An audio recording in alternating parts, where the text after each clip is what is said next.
Hello there folks, my name is Great Mighty Poe, and welcome to part 6 of Elden Ring Reforged Master Mode. I almost said Night Rain there. Right, let's get back into it. So, last time we did some grinding for some signs of the All-Knowing, and now we're making our way up to the Bloodhound Knight.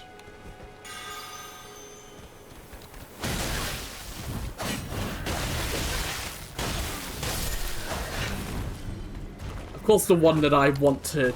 the one that I tagged isn't the one that approached me first. Ah, it's fine.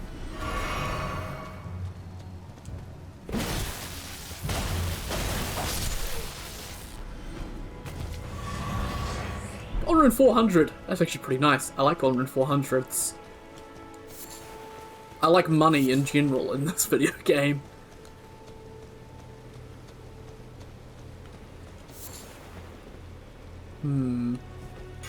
These things as well, they are in the Codex. And they can drop Sanctuary Stones and stuff like that. I actually want to take a look. I don't know what they are. That's the problem. Hidden Mysteries? No.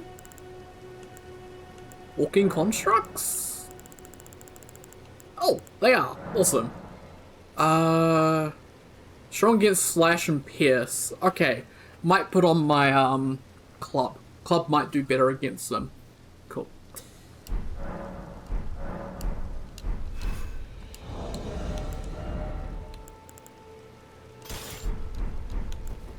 Let's see.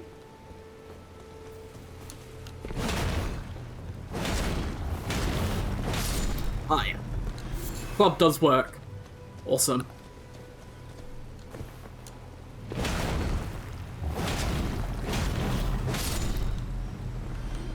These boys can be a little bit scary if they do manage to attack you. So that's why I tend to try and take them out as quickly as possible.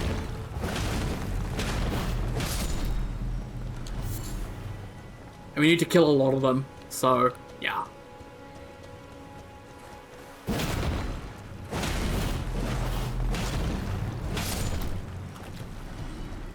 He almost got an attack in there, that would have been bad.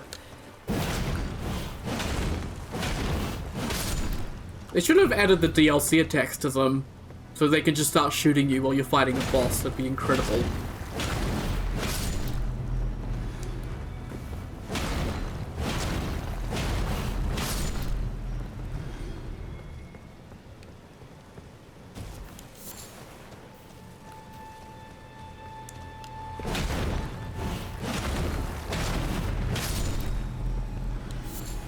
I wish there were more extreme enemy weaknesses like this to really make use of the Codex properly. Like, I feel like if I go back to, like, Demon Souls, there were some enemies that, like, unless you were using certain weapon types against them, they would just not take much damage at all. Kind of miss that. And I think with Elden Ring Reforged, it's so much easier to upgrade weapons that carrying multiple isn't all that difficult. And you got all the different greases for the elemental types, and like, I'd love it. It'd be something I'd like, but oh well.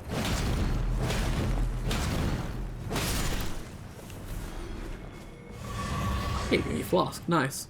Oh, no, that's just pretty. Okay. I can unfortunately see spring hairs though. Boop. Boop.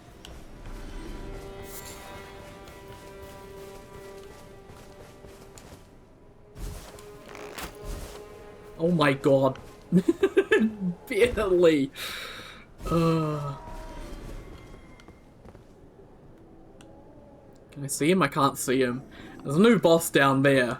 A reskin of the Dragon Slayer armor from the Dark Souls 3 as a grounded tree signal, which is pretty cool. I have no issues with fighting because he doesn't fight like Dragon Slayer armor despite like having Dragon Slayer armor moveset and all that. He's got like tree sentinel hitboxes and stuff like that. So how you fight him is a little bit wonky and weird. I find it just a little bit strange, personally. That's mostly just my disconnect between what he looks like and what he actually is. Like, he's not meant to be Dragon Slayer armor, he's meant to be a Tree Sentinel. So, yeah.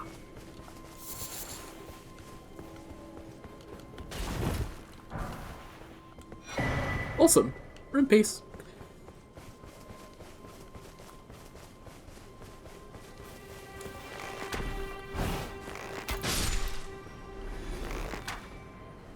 Oh, come on. You little shit.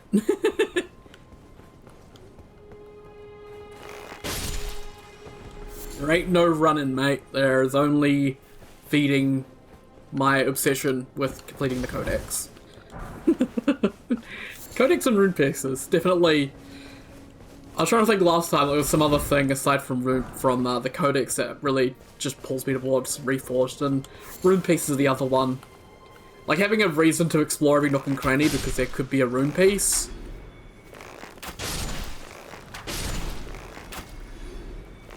I absolutely love it. Because in base Elden Ring, there's not many reasons to explore everywhere, because there's not many, like, exceptionally well-hidden items or anything like that you'd expect from software.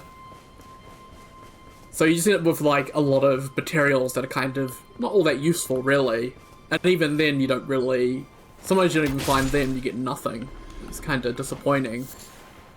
But rune pieces give you a reason to really search out every nook and cranny, and you never know when you're going to find one. And it makes exploration feel pretty good. Like, I have my gripes with some parts of exploration with the rune loss stuff, but I really do like the codex and the rune pieces, which add a lot to the exploration side of this. So, I guess that's kind of like... I think that's how most you have to be critical about most things, is that you can have negatives, but you can also have positives. And overall, I like the exploration a lot more in Reforged than I do in the base game. Just because those positives aren't there. So it's a lot more... It's just got that negative side of it in base Elden Ring. And, like, I have to also... I don't think I've pointed it out this series, but I pointed it out in the past with previous series doing Reforged. Every rune piece was placed by hand. Like, there was no, like, magic program they just made up to put a certain amount of rune pieces in a certain amount of places. No, they went through and manually placed every single rune piece you can find. And there are tons of them. So, it is a lot of work they did, and it's kind of insane that they put this much work into what was essentially just a free mod that you could just download. Like, if you do want to support the mod, by the way, you can chuck some money Kern's way or Ivy's way. Either one of them. Kern obviously the lead dev, and Ivy being sort of the community manager and the secondary dev, and Ivy also does a lot of tool stuff as well, so if you are getting interested in modding Elden Ring personally, I recommend shoving Ivy some money as well, because a lot of programs would not be in the state they are without her work, or his work. I don't know. Ivy's got a female profile picture and a female sounding name, but I don't know if they're actually a guy or a girl. I think they're probably a he. Or a they, I'm not too sure. I could hear a deer somewhere.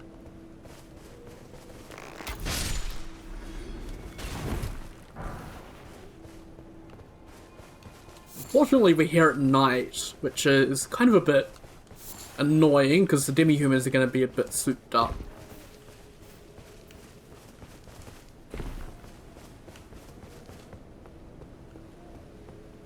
At least, I think they should be. They don't have the red eyes. Oh no, there they go.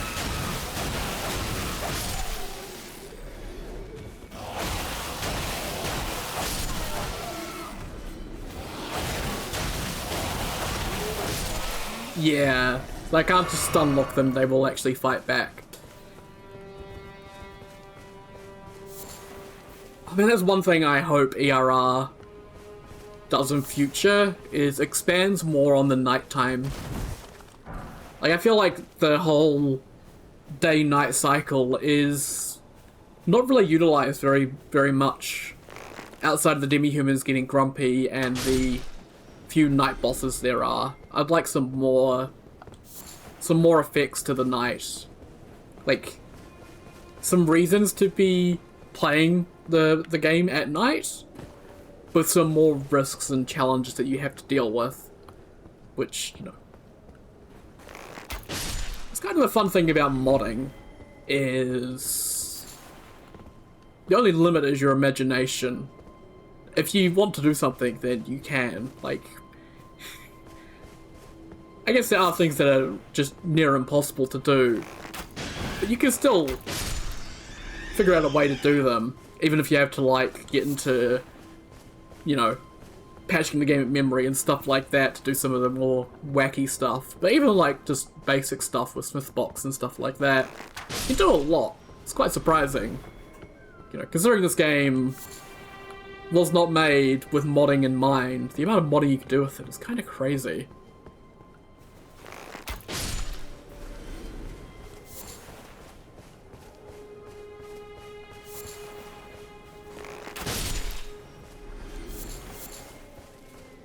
In episodes, apparently Poe just talks about modding a lot while killing every animal in a 60-mile radius.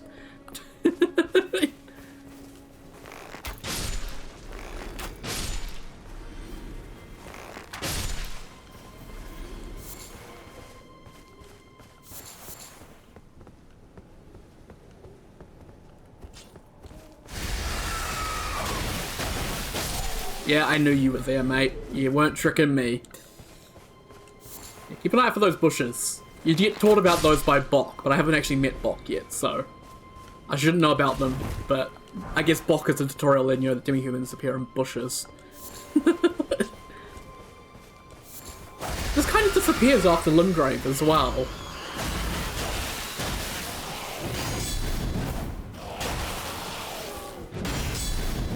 I guess that's sort of another fun part about modding, is you can expand sort of these ideas that FromSoft sort of played around with a little bit, but didn't go too far with, and expand them into other areas, like taking these bush things the demi-humans are doing and expanding it to other areas.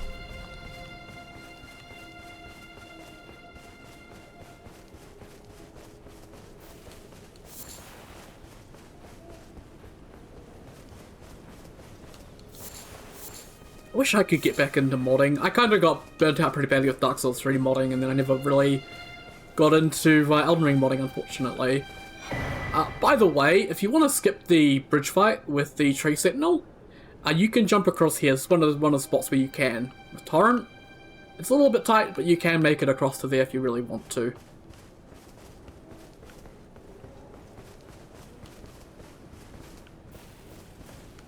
Yeah, I don't think you can make this one, but that one there, because it's got the height difference, you definitely can. There's also a Spirit Spring up over this way that can also get you over into the Weeping Peninsula if you just want to skip the Tree Sentinel on the bridge.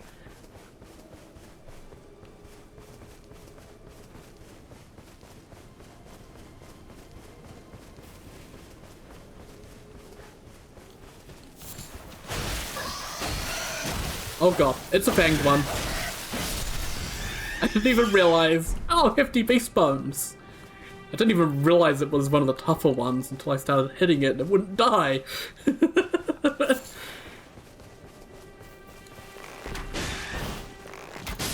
Your jump attacks do a little bit less damage. Hey, old fang, nice. Your jump attacks do a little bit less damage is what I'm noticing. I need to keep that in mind when fighting these animals. Holy shit, Spring here Central. You just explode out of bushes and then disappear. It's amazing.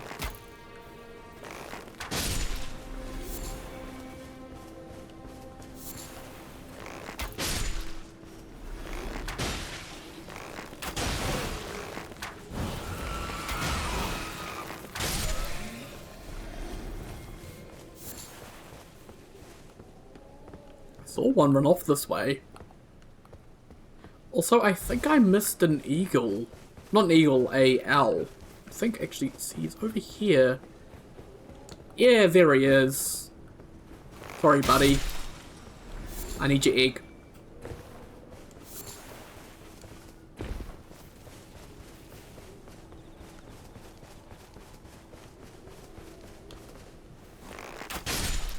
And it's like, that's one thing I do like about the crafting overhaul, is even though I don't use it as much as I probably should, it definitely gives a reason to pick up a lot more of the materials, because they're not just one use for a specific thing, they can be used for multiple things.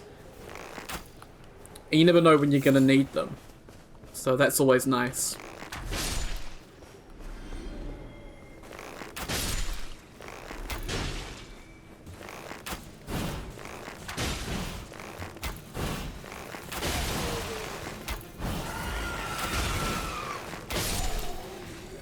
Man, I love bows. I don't need to fight anything, I could just shoot it at range, and it's fine. Another egg. Awesome.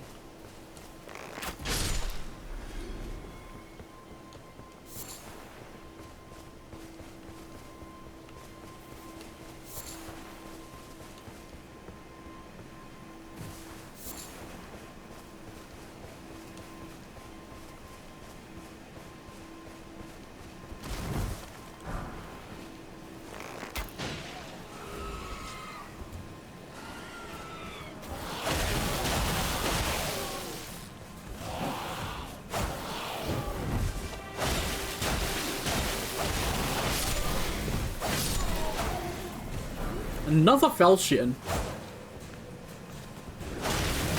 Ooh, you're fast. Whoa, you're fast.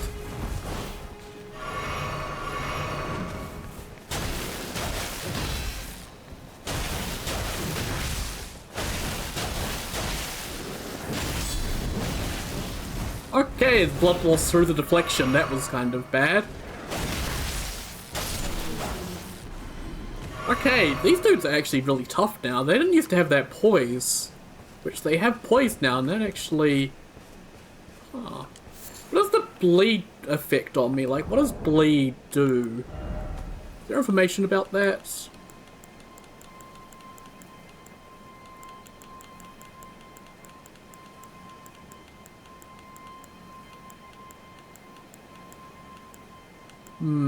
There's not anything about status effects in the tutorials by the looks of it. Have we got the bug? I think we've got the bug.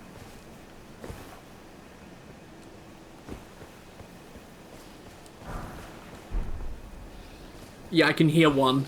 Yeah, there he is.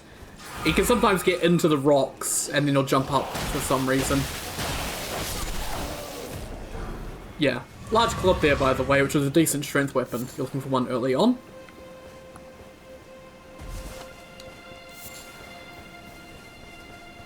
Yeah, the Spirit Spring here. So you can use this to also get over to Weeping Peninsula, if you want to get there a little bit earlier, which is always a good thing to do because of all the Sacred Tears.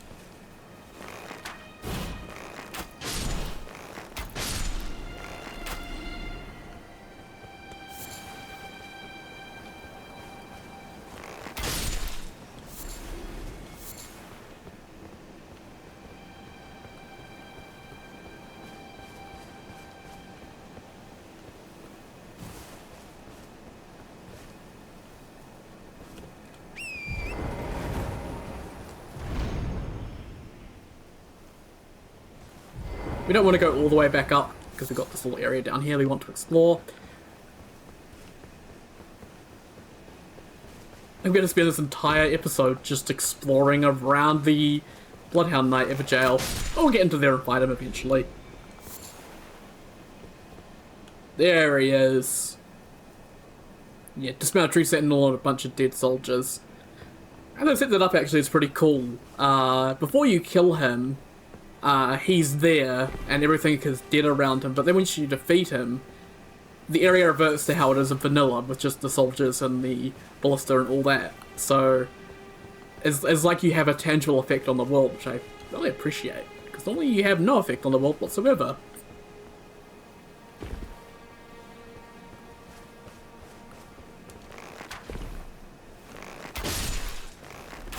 a spring here level 3! I have killed a lot of spring heres. Whether or not I'll use the materials I've got for killing all spring heres is, well, it's yet to be seen. It's actually... There we go.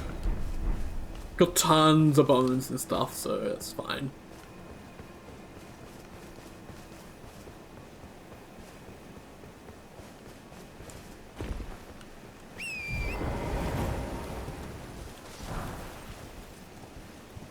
Ah yeah, there we go. There's a few golden sunflowers here as well. Another spot where you can find them, but a bit far away from any grace to really be good for farming.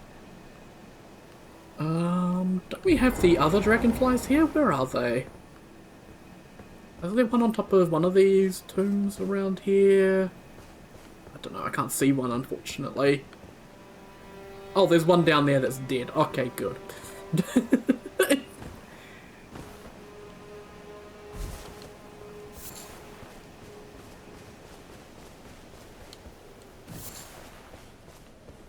I'm not going to go down to fighting that tree sentinel quite yet. Just finishing up looting around this area and then we can go fight the Bloodhound Knight. Which should be a little bit of a challenging fight actually.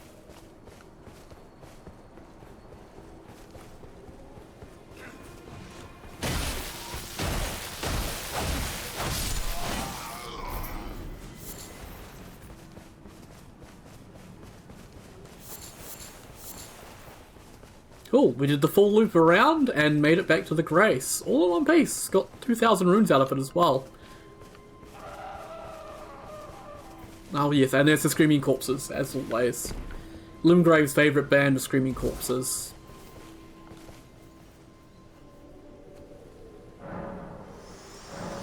Shall I let my share them with me? Your thought.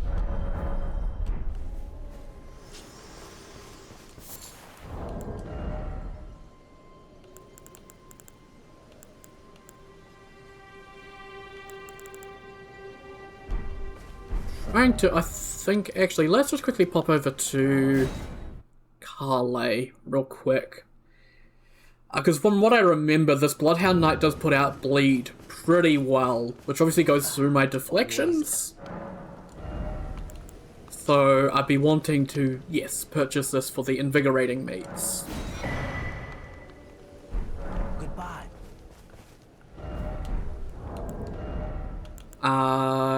Yes, greatly boosts robustness. So the white one takes the rhymed extract, but I don't have that. But I do have bloody, I believe, from the land octopuses we fought. Hey, they weren't for naught. I need 10 of that per. So let me do that, and I can get a few of them. So I've got 30 of that, so I need 30 gory amalgam. Okay. Then we need, what, 6 ingenious? Which we've got a few options here. We got a lot of. Let's do that. Cool.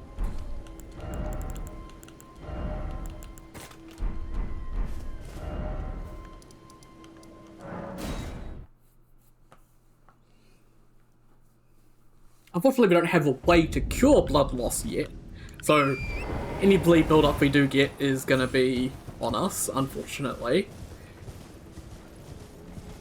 But we can at least give this a little retest and sort of see what we're dealing with and if that meat is going to be needed. I don't really want to go farm more octopuses, so I'll save those meats until I'm a bit more confident in this fight. So just have a test out and see what we're dealing with.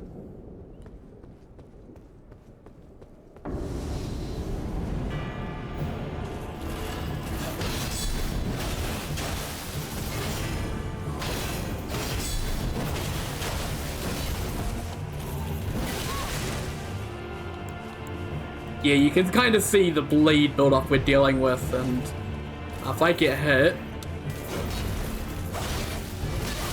Yeah. Chunks away most of my health. So... Yeah.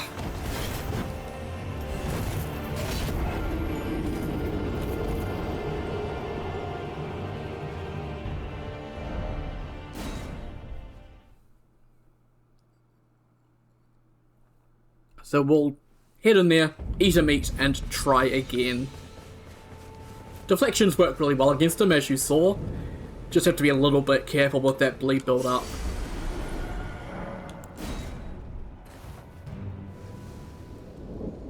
We could also look at some better armor. We don't really have any armor at the moment, all we have is the Brave set, so we'll put the helmet on just for a little bit of robustness. Just to boost it up a little bit, but...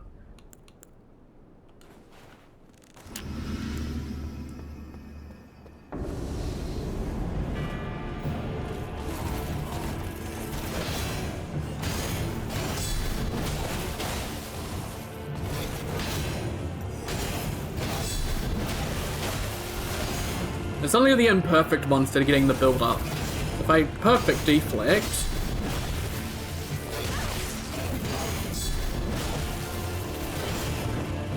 it won't build up as much.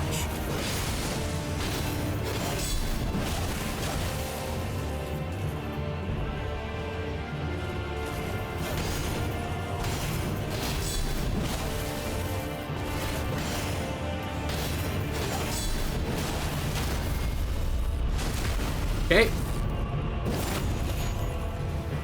Heal up.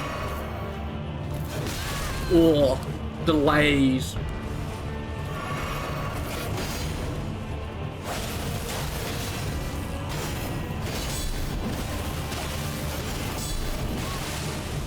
I was not expecting the follow-up there, that's on me.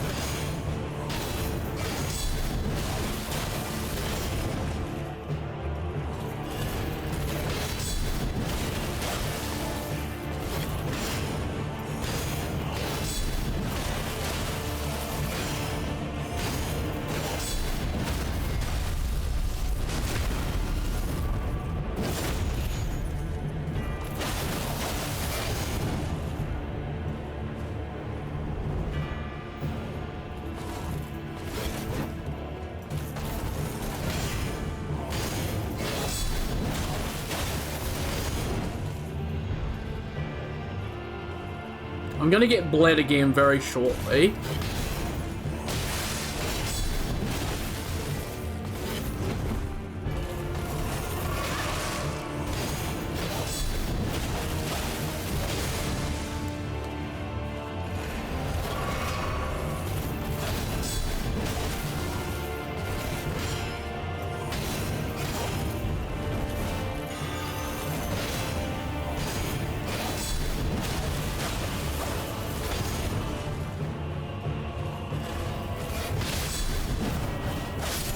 Oof, that was very close. We got him though. Awesome. Bloodhound Fang and a room piece acquired. Awesome.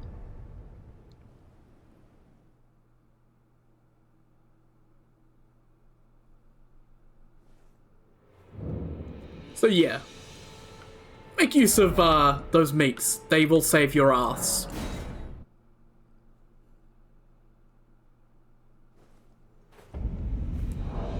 And we'll actually take a look at the Bloodhound's Fang.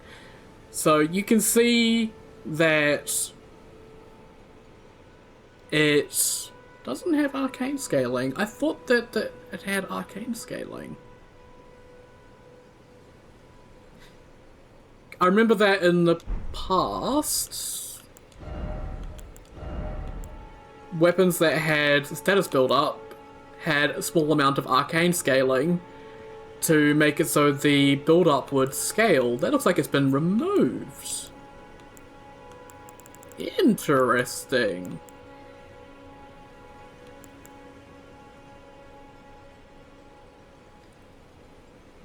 That was a pretty decent weapon.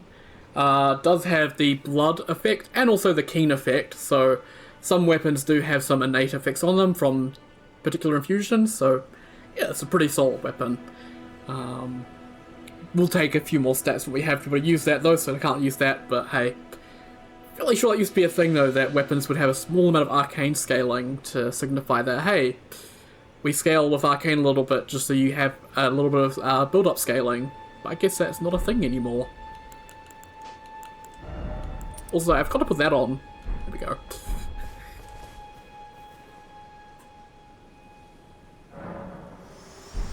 And instead of leveling up, actually, I'm going to go back to Carly. I'm going to clear him out a bit. Just because we've got a few extra things here that we can purchase that might help us out a little bit. Always. So, yeah, let's purchase the Missionary's Cookbook. That'll give us holy pots. And we'll purchase the cracked pots as well.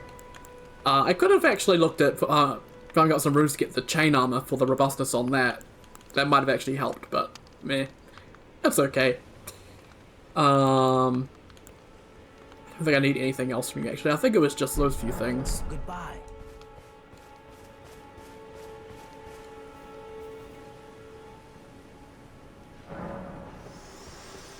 I can't level up. Damn it. Okay.